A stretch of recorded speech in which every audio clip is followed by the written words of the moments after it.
Monsieur Mongrain, Bonjour. quand on vous a Bonjour. appelé, on a dit, Monsieur Mongrain, voudriez-vous venir placoter avec nous de la Charte des valeurs québécoises? Et on vous invitait parce qu'on se disait, vous avez une formation de théologien, en théologie en tout cas, à l'Université de Sherbrooke, et vous devez avoir un regard là-dessus constamment à deux niveaux, le débat public puis le fond de l'affaire. Oui. Mais là, on rajoute à ça la politique et plein de choses, ça prend toute la place. On ne parle que de ça depuis 3 semaines, mais on sait maintenant de quoi on parle depuis 4 jours, 5 jours. C'est quoi votre réaction par rapport à tout ce qu'on voit, tout ce qu'on entend, tout ce qu'on dit? Je pense qu'il faut remettre ça dans un contexte et, si vous me permettez, il faut planter le décor. D'accord, D'abord, on allez-y. est dans quelque chose qui, présentement et aujourd'hui, tout est organisé autour de l'objectif ultime, c'est-à-dire l'agenda politique. À mon sens, oui. Et là-dedans, c'est pas méchant et machiavélique pour autant, mais je pense que c'est amené ainsi parce qu'on a saisi à quelque part, chez des stratèges, qu'il y a là une matière intéressante pour soulever une opinion, alors que nous sommes tous dans la morosité, alors que plus rien ne va, alors que l'on ne croit plus ni à Dieu ni à diable, j'allais dire même pas aux contracteurs. Alors, tu te retrouves, et aux ingénieurs, tu ne crois plus à rien, alors tu te retrouves dans un contexte où il y a une morosité qui peut devenir un élément intéressant pour faire monter un débat et là, pouvoir tirer les marrons du feu lorsque tu es un politicien. Mais là, je ne parle pas du gouvernement, un bleu, un vert, un rouge. Tout le monde ira y chercher matière parce qu'il y a quelque chose d'un peu chacal dans le politicien. Il y a à vouloir se faire une matière pour se donner une tribune, une visibilité, prendre un risque aussi. À mon point de vue, M. Drainville est en train de jouer son avenir.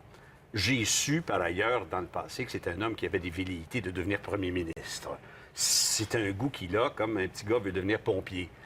Alors, lui, il voulait faire ça. C'est peut-être là pour lui Sa chance. Oui. sa chance, sa plateforme. Mais Mme Marois est quand même la chef. et Il peut donc, arriver ça- deux choses. Madame Marois est la chef et D'un elle, gouvernement elle minoritaire. aussi, elle arrive à la fin de son affaire parce que sa vie a été pour devenir ce qu'elle est maintenant, première ministre. Et le rester, j'imagine, parce qu'elle doit vouloir rester là. Mais le plus important, c'est de l'avoir été. Ouais. Et donc, Elle dans aura une situation de gouvernement minoritaire, et Le ce restant est gouvernement... accessoire, Et donc, ce gouvernement est minoritaire et essaie donc de... capitalisé. Tout à fait. Dans je le pense- langage des courriéristes parlementaires, ils disent reprendre l'initiative. Un petit peu Reprendre ça. l'initiative, oui. L'autre point du décor, et ça, il est important, c'est nous tous, collectivement. Quand je dis nous tous collectivement, c'est que il y a eu 1960, parce que il est arrivé quelque chose avant nos baptistères. là. L'histoire n'a pas commencé avec notre naissance à nous.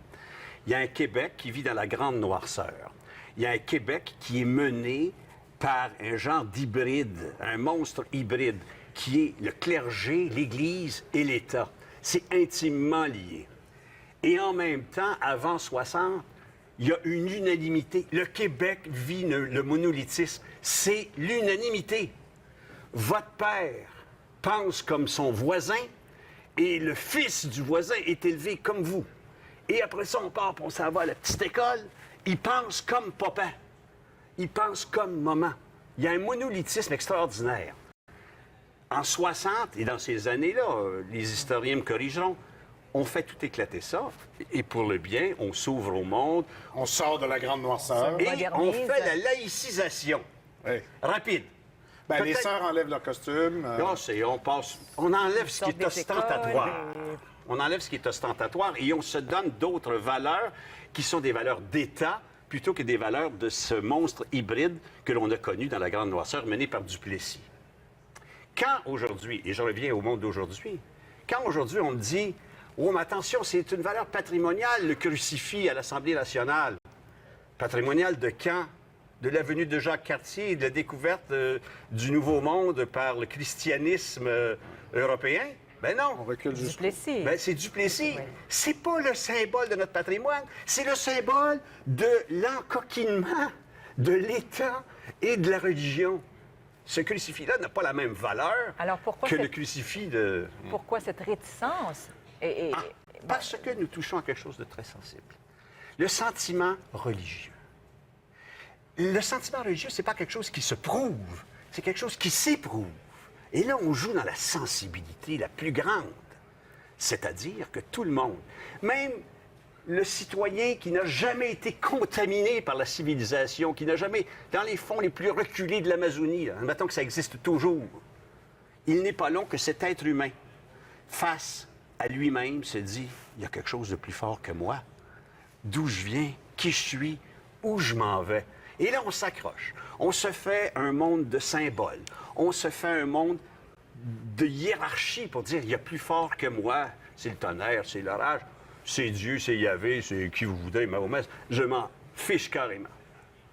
Mais nous avons donc une laïcité au Québec présentement qui n'est pas une laïcité assumée, qui est une laïcité qui nous amène dans un monde où la religion, c'est encore un petit quelque chose. Mais en même temps, dans les commentaires, les gens qui sont pour ce projet du gouvernement Marois, j'ai l'impression, c'est mon impression, mais il y a beaucoup de gens et peut-être une majorité sont d'accord pour que le crucifix soit enlevé parce qu'on voit une espèce d'incohérence dans la position du gouvernement. Et le gouvernement, devant cette incohérence, dit non, c'est pour la valeur patrimoniale historique, ce qui est le monopole du Parti québécois de ne pas trahir nos sources, nos origines et nos racines. Donc, on retombe dans l'arène politique, là. Bien sûr, Voilà. bien sûr.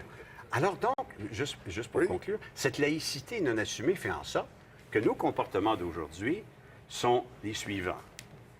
Je ne crois ni en Dieu ni en diable, je ne pratique pas, mais je vais aller me marier à l'Église, par exemple. Ça, Parce que c'est beau. la cérémonie est plus belle. Il se passe de quoi? C'est plus beau que le Les bloc chants. de ciment du palais de justice. Ouais. C'est presque le défi pascalien. Ah, ouais, papa, ben oui, il est mort. Là. Il haïssait les curés, il haïssait tout. Moi, on va y faire une funéraille à l'église quand même, parce que sait-on jamais. Ouais. Si Des fois. c'était vrai. Des fois. Si ça marchait, cette affaire-là. On va lui donner une dernière chance.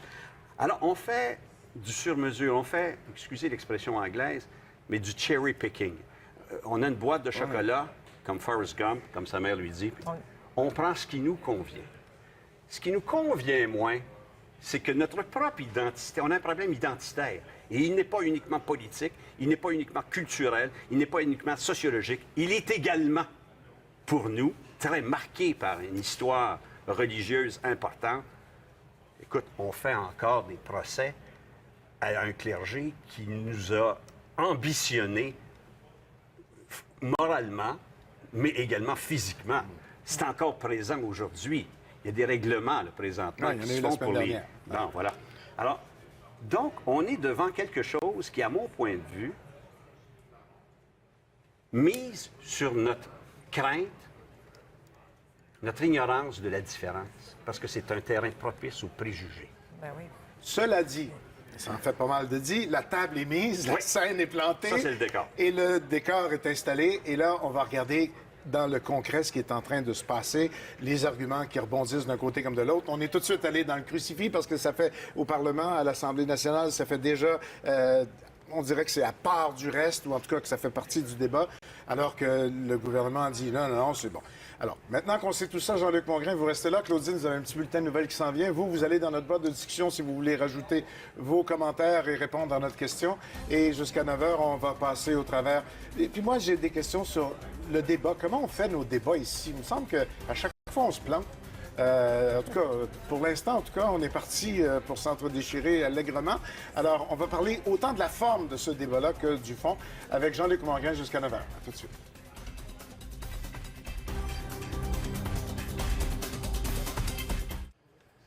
Je vous parlais de notre boîte de discussion pour vos commentaires et ils sont tellement nombreux qu'il faut les regrouper parce qu'il y en a beaucoup qui vont dans la même direction pour pouvoir les refléter.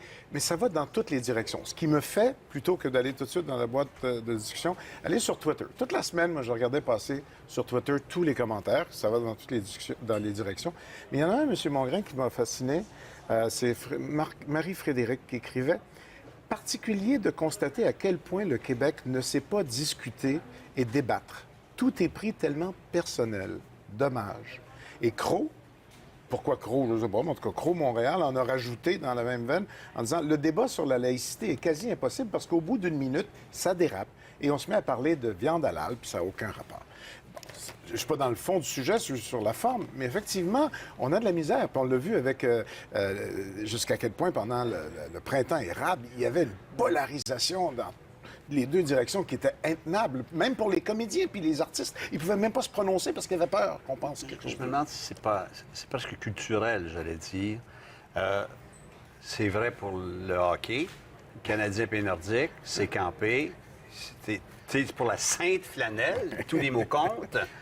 Ou tu es pour les Nordiques à une époque. C'est vrai dans le débat politique, c'est vrai sur la souveraineté, c'est vrai sur le fédéralisme.